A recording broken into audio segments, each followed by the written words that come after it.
Boa noite, amigos dos 5 Minutos de Bizu.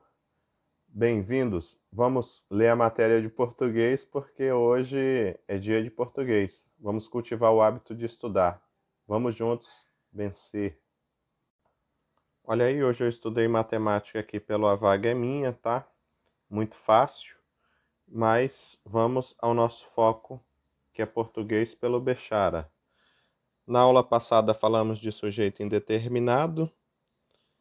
Falamos, né, das características desse sujeito, que é verbo na terceira pessoa, verbo no infinitivo ou na terceira pessoa do singular com valor de terceira pessoa do plural, verbo na terceira pessoa do singular, muitas vezes acompanhado do pronome se. Então, temos aqui uma lista de exercício no Bechara com resposta. E para continuar, vamos falar aqui, ó, do predicado e seus outros termos constitutivos. Então, predicado simples e complexo. A natureza sintática do verbo pode encerrar nele mesmo, face a sua significação muito definida. Isabel dorme, Henrique caminha, a temperatura desceu, chove. Esses verbos aí vão ser os verbos intransitivos, porque eles já, por si só, dão noção de... já tem um sentido completo. Aí, nesse caso, dizemos que é um predicado simples ou incomplexo. Se, entretanto, a significação do verbo for muito ampla, torna necessário delimitá-la mediante um termo complementar. Clarice comprou livros, Eduardo viu o primo, Diva gosta de Teresópolis. E aí podemos notar também que alguns verbos, né, fazem a ligação com o seu complemento ali, com ou sem preposição. Então, aqui temos ali, ó, Isabel dorme, o verbo tem a significação muito definida, né? Então, não está referindo a nenhum outro termo da oração a não ser o sujeito. E ali, quando fala, Clarice comprou um vestido, um carro, sapatos, um apartamento. Então, você tem outra maneira de demonstrar tudo isso aí.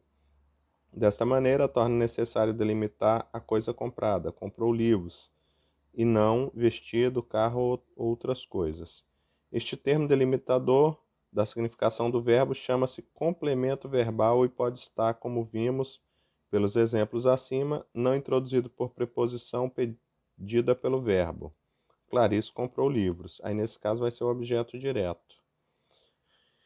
Então, temos ali a definição de verbo transitivo e intransitivo. Então, verbo de significação definida, não existe complemento verbal, chama-se de intransitivo. E aí são alguns: dorme, caminha, desceu, chove. Eles foram empregados como intransitivos. O verbo que é empregado acompanhado de complemento verbal chama-se de transitivo. Comprou, viu, gosta, assistiu são alguns verbos empregados como transitivos.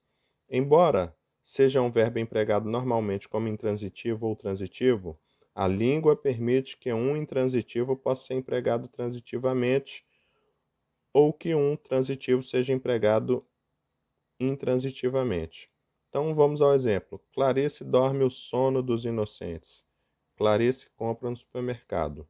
Observe que nesses empregos o verbo altera um pouco o seu significado. Por exemplo, compra neste último exemplo significa faz compras e não propriamente comprou isso ou aquilo. Ele não vê, é cego, já lê, deixou de ser analfabeto. Portanto, o emprego na oração que assinalará se o verbo aparece como transitivo ou intransitivo. Então, a tradição gramatical chama de transitivo ao verbo que acompanha de complemento direto, e intransitivo em caso contrário. Mais modernamente, partindo da ideia de que um verbo será transitivo ou intransitivo somente pelo seu emprego, já que este depende da vontade ou intenção comunicativa do falante. Ele escreveu cartas, ele não escreve, chove, chovem reclamações. Adotamos o critério de predicação complexa para que se acompanhe de um limitador de aplicação designativa do verbo que lhe serve de núcleo. Assim, o pai levou os filhos ao cinema pela tarde. Ao cinema tem função tão limitadora do conteúdo designativo que levou quanto os filhos, já pela tarde, no exemplo, não tem o mesmo papel e por isso pode ser dispensável a constituição da predicação. o que não ocorre com ao cinema. Daí entendemos que voltou o padre para casa, o caráter de transitividade, funcionando para casa como complemento relativo, o que veremos adiante. Então, dessa maneira, hoje fizemos aí uma leitura de 2 páginas do livro de português e vamos nos familiarizar com a matéria. Vamos estudar.